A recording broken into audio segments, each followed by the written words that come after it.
हुआ है कितनी सच्चाई है। सच्चाई और रंग बसंती के और हमारे हिमांशु की और हमारे रोशन साहब जो सिंधी भाषा समझते हैं सो मच बिहार के माटी को हाँ हाँ हमें समझ गया।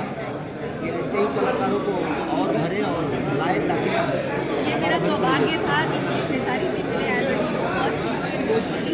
थोड़ा पीछे आ जाना भाई, पीछे आ जाना। तो मेरे ख्याल से मैं तो इतनी कंफर्टेबल हूँ कि मैं बोल रही हूँ कि सारी फिल्में मैं इनके साथ ही करूँगी। अरे नहीं बहुत सारे हमारे हीरो नाराज हो जाएंगे हमारे सारे भोजपुरी के आपको नाराज नहीं करना है ना। नहीं मैं नाराज नहीं होता किसी से ये नाराज नहीं होते मैडम, ये किसी से नाराज नहीं होते, इनका दिल इतना बड़ा है।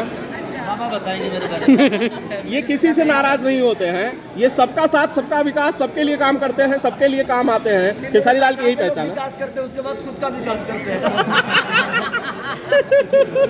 है ना। खेसारी भाई कहते हैं लोगों का साम्राज्य बड़ा होना चाहिए। हम एक सीढ़ी है आदमी, आप चढ़े, आप रोड हैं, हम लाइफ हैं, हमारे लाइफ से ज़्यादा आइए सब लोग चलते हैं। चला चला चला चला जा चला।